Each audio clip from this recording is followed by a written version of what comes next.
Ako, si Francis Riudique. Hatid sa inyo ang mga pinakamainit na balita sa bansa dito sa News Force. Para sa ulo ng mga balita, Magnitude 5 na lindol, yumanig sa Surigao del Sur. DA nais tutukan ang pagpapababa ng kabawasan at pinsala sa mga ani. PBBM pinag-utos sa bagong hepe ng PNP na tutukan ng pagsugpo sa cybercrime, terorismo at transnational crime. SAICT tuloy ang pagtutok sa mga estasyon ng EDSA Bus Carousel. PSA na itala ang 85 milyong Pilipino na rehistrado sa PhilSeas. Thailand superstar Win Metawin malukod na tinanggap ng Filipino fans sa UPS Mall Tour. Patas at pantay na balita, komprehensibong ulat para sa pulso ng masa.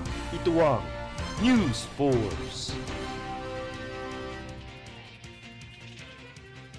Para sa unang balita, nitong kamakailan lang ay inihayag ng Department of Health o DOH na ang magiging pangunahing prioridad nito ay ang pagprotekta sa vulnerable population mula sa whooping cough o pertussis.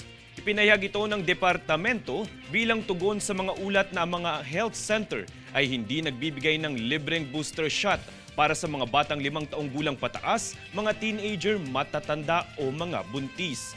Nauna nang sinabi ni DOH Undersecretary Eric Tayag na aabot na sa 1 milyong bakuna na ang nakuha sa pamamagitan ng UN International Children's Emergency Fund ang inaasahang darating sa Hunyo.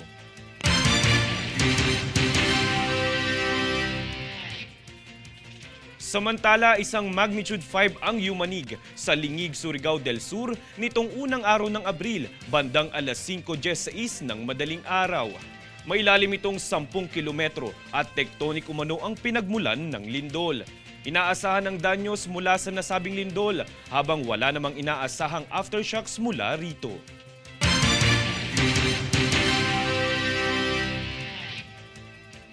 Sa ibang balita, may 181 araw na lamang ang nalalabi bago sumapit ang deadline ng voter registration.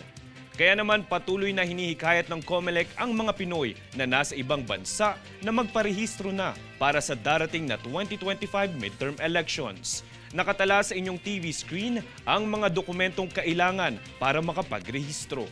Gaganapin ang overseas voting mula ika-12 ng Abril hanggang ika-12 ng Mayo sa susunod na taon.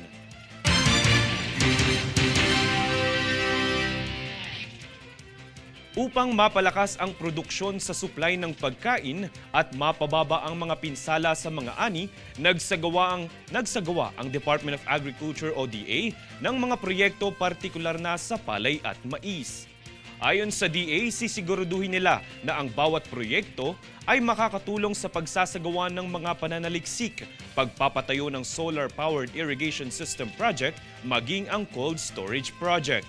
Bahagi nito, pinagpaplanuhan na ng pamahalaang magpondo ng 70 bilyong piso para maisakatuparan ang mga layuning nangangailangan ng mga infrastruktura na ipapatayo.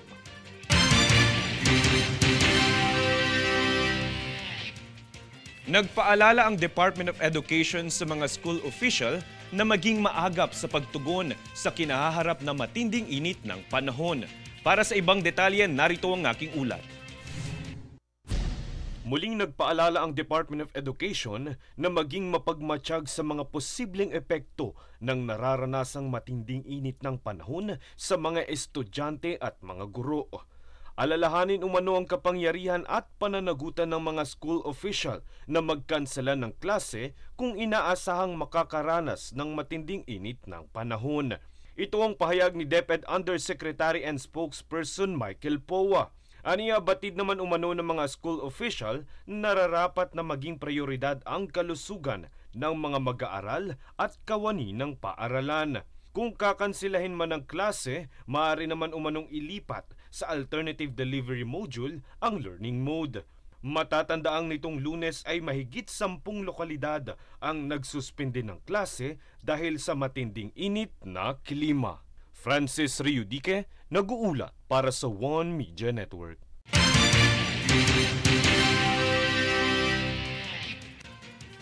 Matapos ang hindi natapos na roadworks na pinasimulan ng MMDA nitong nagdaang Semana Santa, nais mag-issue ng notice of violation ng ahensya laban sa dalawang pribadong kontraktor na nasa likod nito. Narito si Princess Castro para sa detalye. Alinsunod sa paglabag sa kasunduan sa pagitan ng Metropolitan Manila Development Authority o MMDA at dalawang pribadong kontraktor ng isang telecommunication company, maglalabas ng notice of violation sa ahensya dahil sa hindi natapos na mga kalsada sa kahabaan ng EDSA nitong nagdaang Semana Santa. Ito ay matapos ang kamakailang pagpapahintulot ng ahensya ng mga proyekto ng gobyerno at pribadong konstruksyon na magsagawa ng round-the-clock road digging sa Tweepers mula alas 11 ng gabi ng Miyerkules Santo hanggang alas 5 ng umaga kahapon. Ayon kay MMDA Acting Chairman Attorney Romando Don Artes, hindi nakasunod sa kondisyon ng ahensya ang mga kontraktor na dapat matapos ang roadworks sa mga nabanggit na oras at araw. Dahil dito, ang dalawang kumpanya ay papatawa ng 50,000 pisong multa kada paghuhukay kada araw. Ito ay nakabatay sa MMDA Regulation No. 23-001 Series of 2023.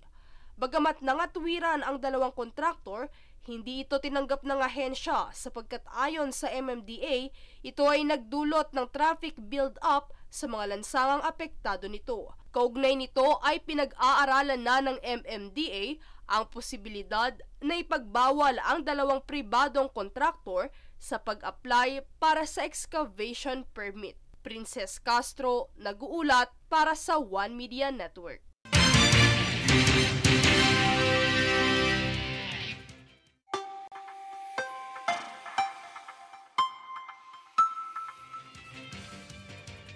Para sa ating ulat panahon, bagamat tag-init na, sinabi ng Philippine Atmospheric Geophysical and Astronomical Services Administration o PAGASA na posible pa ring makaranas ng pag-ulan ng mga butil ng yelo ngayong tagtuyot.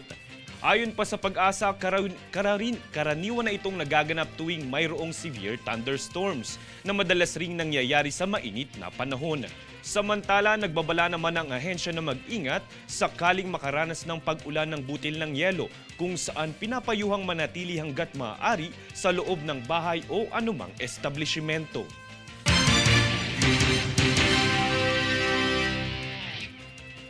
Susunod sa News Force. Pilipinas nakipag-ugnayan sa Czech Republic ukol sa pakikipagkalakalan at modernisasyon sa agrikultura. PBBM idineklarang National CPR Day ang ika-17 ng Hulyo.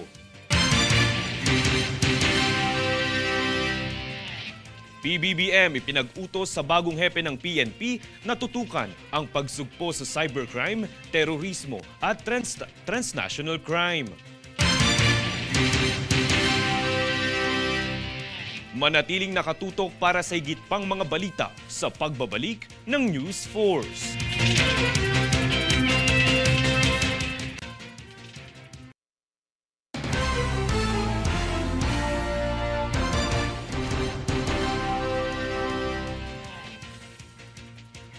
Modernisasyon tungo sa mas maunlad na makikipagkalakalan at agrikultura. Yan ang mga tinutukan sa kamakailang kaugnayan ng Czech Republic at Pilipinas. Para sa buong detalye, narito si Jade Buhoy. Nakipagpulong kamakailan ang Ministro ng Agrikultura sa Czech Republic na si Marek Vyborny sa kalihim ng agrikultura na si Francisco Chu Laurel Jr. ukol sa ugnayan ng dalawang bansa. Ayon sa ulat, ang ugnayan ng dalawang bansa ay nakatuon sa pagpapalakas ng agrikultura matapos ang kamakailang pagbisita ni Pangulong Bongbong Marcos rito. Ang nasabing ugnayan ay nakatuon sa pagpopondo sa agrikultura, lalo na sa mga aspeto gaya ng makinarya, post-harvest technology, dairy production, maging ang transportasyon nito. Ang mga pondong ito ay mahalaga upang palakasin ang produksyon, serbisyo pati na rin ang pagpapanatili sa industriya ng agrikultura sa bansa. Sa nasabing pagpupulong, nilagdaan ng bawat bansa ang layuning makamtan ang seguridad sa supply ng pagkain at maraming oportunidad para sa kooperasyon at pakikipagpalitan ng kaalaman ukol sa makabagong agrikultura. Jade Buhoy, nag-uulat para sa One Media Network.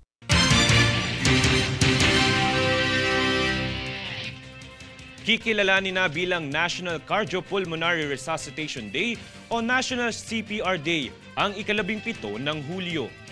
Ito ay matapos lagdaan ni Pangulong Ferdinand Marcos Jr. ang Proclamation No. 511. Ang CPR ay isang life-saving technique na ginagamit sa isang emergency situation tulad ng heart attack o pagkalunod. Ayon sa Pangulo, nararapat na palawigin ang kamalayan ng mga Pilipino sa kalusugan kung saan makakayang tumugon sa mga emergency tulad ng pagsasagawa ng CPR.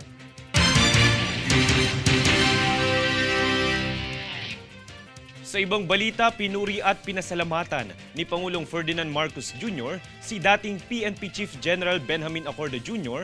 sa kanyang dedikasyon at paninindigan sa naging serbisyo nito. Samantala, may nais naman ipatutukang mga isyu ang Pangulo sa bagong hepe ng PNP. Alamin ang detalye sa aking ulat. Cybercrime, terorismo at transnational crime. Ito ang mga pangunahing isyu na nais pakatutukan ni Pangulong Ferdinand Marcos Jr. Ito ay ang kanyang bilin sa bagong talagang hepe ng Philippine National Police o PNP na si Police General Romel Francisco Marbil. Ang pahayag na ito ay mula sa talumpati ng Pangulo sa Change of Command Ceremony sa pagkakaroon ng bagong PNP Chief kung saan ipinahayag niya ang buong suporta at kumpiyansa kay Police General Marbil. Nagpasalamat din si Pangulong Marcos sa mahigit 200,000 mga kapulisan dahil sa mga umano'y matagumpay na programa at magagandang resulta ng ahensya. Ito umano ay dahil ang PNP ang pumangatlo sa highest performing and most trusted agency sa isang Okta Research Survey noong nakaraang taon. Samantala, ayon naman kay PNP Chief Marbil, tututukan niya ang pagpapalakas ng kakayahan ng mga kapulisan. Ito umano ay upang mas epektibo nilang magampanan ang kanilang mga tungkulin. Pagtitiyak pa niya hindi umano isasawalang bahala ang kaligtasan at kapakanan ng mga pulis sa pamamagitan ng pagkakaroon ng makabagong sistema. Francis Riudique, nag-uulat para sa One Media Network.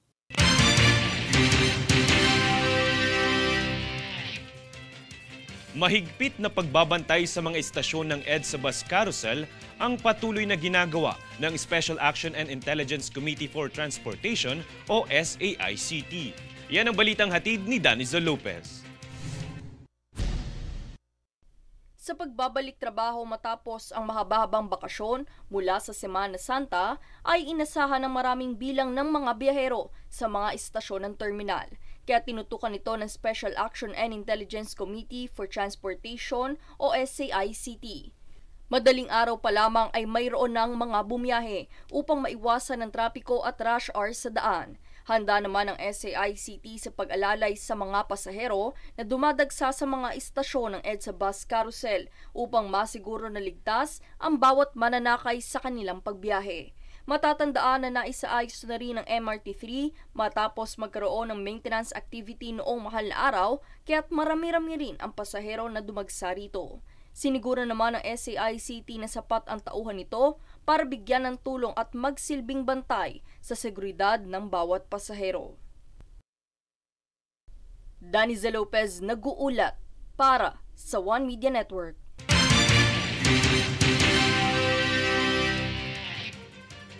Dahil sa layuning mapalakas ang produksyon ng isdang tilapia sa lugar ng Davao del Sur, nagsagawa ito ng pagsasanay sa mga mangingisda kaugnay sa pagpaparami ng iba't ibang uri nito. Narito si Jade Buhoy para sa balita. Kaugnay ng layuning mapalakas ang produksyon ng isda sa probinsya ng Davao del Sur, nagsagawa ang National Fisheries Research and Development Institute o NFRDI ng proyekto ukol sa pagsulong ng pagpaparami at iba't ibang pamamaraan sa pangangalaga ng mga isda. Ayon sa NFRDI, ang proyektong ito ay naglalayong mapalakas ang produksyon sa catfish, mudfish at tilapia aquaculture sa pagpapahusay sa mga kakayahan ng mga mangingisda at iba pang organisasyong nabibilang sa industriya ng pangingisda. Ang Davao del Sur ang napili ng ahensya dahil ninanais nilang palakasin ang bawat mangingisda sa freshwater fish culture na mayroon ang probinsya. Pahayag naman ng isa sa mga mangingisdang nagsanay, ang kanilang mga natutunan sa nasabing proyekto ay paniguradong magagamit at mapapalago ang antas ng kanilang hanap buhay. Jade Buhoy, nag-uulat para sa One Media Network.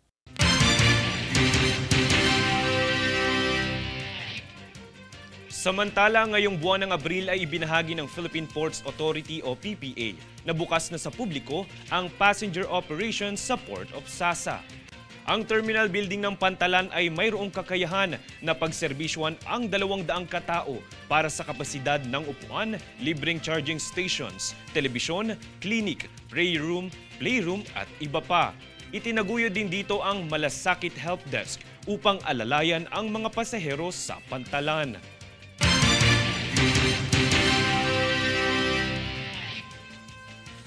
Kamakailan lang ay nagsagawa ang Philippine Coast Guard o PCG at Indian Coast Guard o ICG ng Marine Pollution Response Training sakay ng ICG ship na Samudra Paheredar sa port area sa Manila. Ayon sa ICG, ang nasabing barko ay may mga espesyal na kakayahan para sa pag-contain at pag-recover ng mga oil spill. Ito rin ay nagsasagawa ng maritime search and rescue, counter transnational crimes at pagsubaybay sa exclusive economic zone at international maritime boundary line bilang karagdagan sa pagtugon sa marine pollution.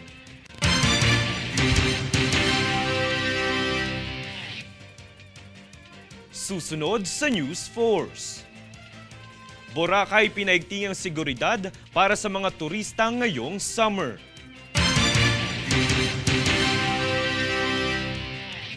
PSA na itala ang 85 milyong Pilipino na narehistrado sa PhilSeas. DILG-NCR nagkaloob ng 2 impounding truck sa lungsod ng Quezon. Manatiling nakatutok para sa higit pang mga balita sa pagbabalik ng News Force.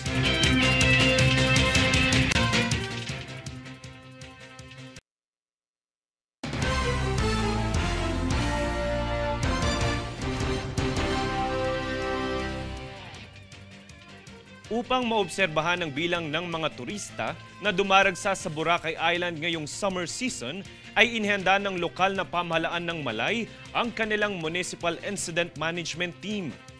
Ayon pa kay Malay Chief Tourism Operations Officer Felix de los Santos Jr., isa sa mga major event na kanilang inihanda ngayong summer ay ang Love Boracay, kasama ang ilang international events, sport tourism at beach activities na inaasahang makakaakit ng mas maraming bisita sa isla. Ang Love Boracay ang pinakamalaki at pinakaaabangan na taunang party season sa isla na nagbibigay diin sa pangangalaga sa kapaligiran sa pamamagitan ng serye ng mga aktibidad na tatakbo mula ika-26 ng Abril hanggang ika-1 araw ng Mayo.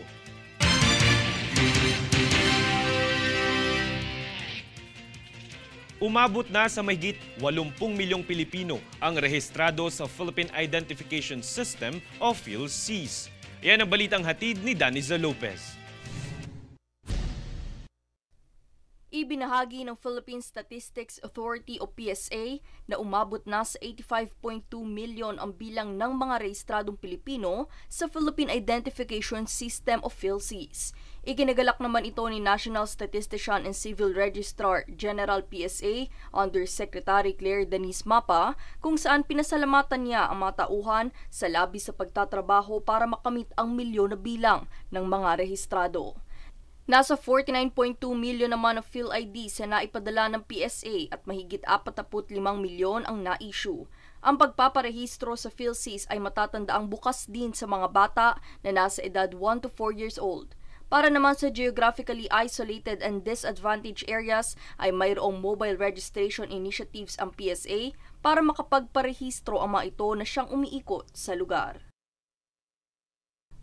Daniza Lopez nag-uulat para sa One Media Network.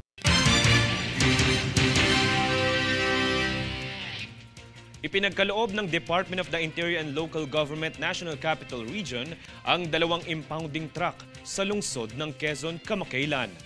Ang mga truck na ito ay bahagi ng paggawad ng ahensya ng 2023 Seal of Good Local Governance Incentive sa Quezon City. Ang karagdagang truck na ito ay makatutulong sa Veterinary Department ng lungsod para sa kanilang Animal Rescue Program.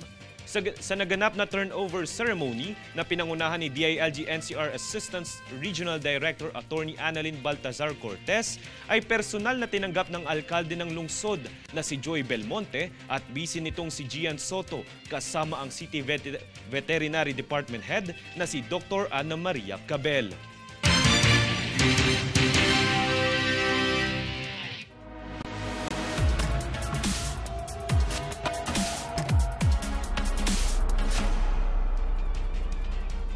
Mainit ang naging pagsalubong at pagtanggap ng mga tagahanga ng Thailand actor na si Win Metawin sa kanyang naging mall tour sa bansa kahapon.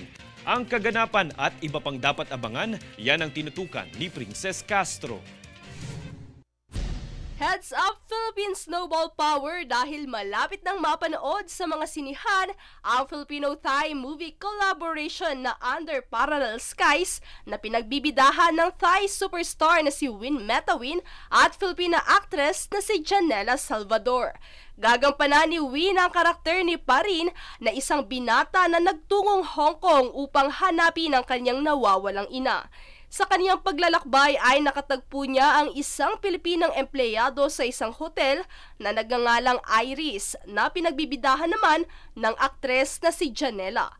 Sa gitna ng pagkakaiba ng kanilang kultura at pagkakakilanlan ay magiging sandigan nila ang bawat isa sa pag-ibig, dalamhati at pag-asa. Sa naging pagbisita ng Thai actor sa Pilipinas kahapon para sa kanyang Win UPS Mall Tour sa Mall of Asia at Glorieta, ay talaga namang hindi magkamayaw ang mga tagahanga nito nang masulyapan ang aktor.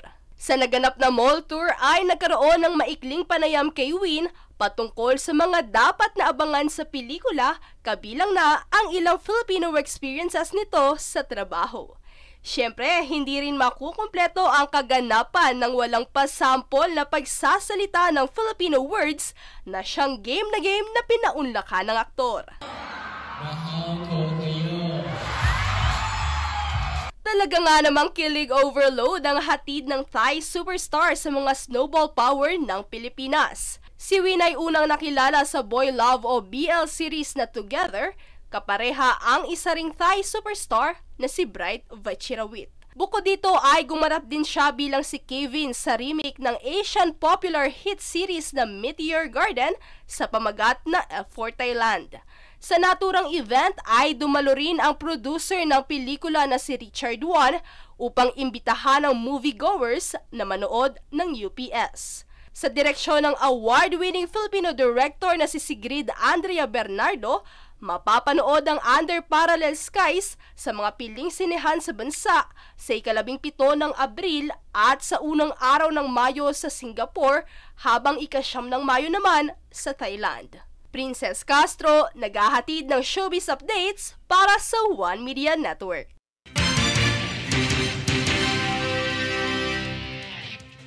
At narito ang recap ng mga nagbabagang balita ngayon.